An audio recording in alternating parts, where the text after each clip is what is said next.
يا مساء او صباح الفل والخير والهنا. وحشتوني كتير كتير جدا.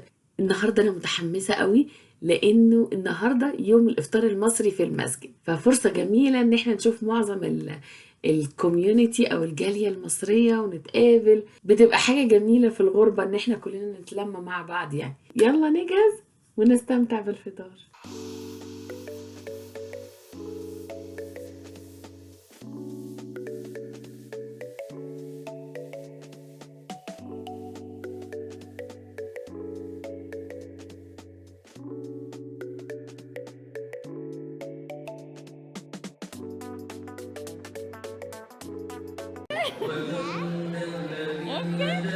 عايزه اقول لكم الريحه لوحدها تجوع ما شاء الله بجد.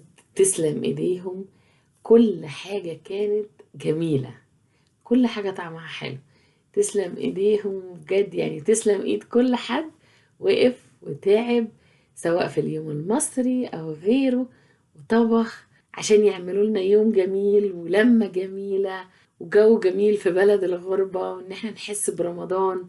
يعني بجد تسلم ايد كل حد تعب.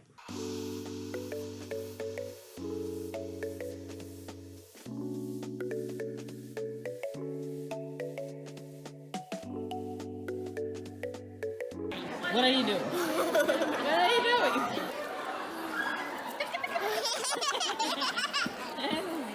خلصنا الإفطار والصلاة وهنرجع بقى على البيت. يا رب يكون الفيديو عجبكم واشوفكم على خير الفيديو الجاي إن شاء الله. باي.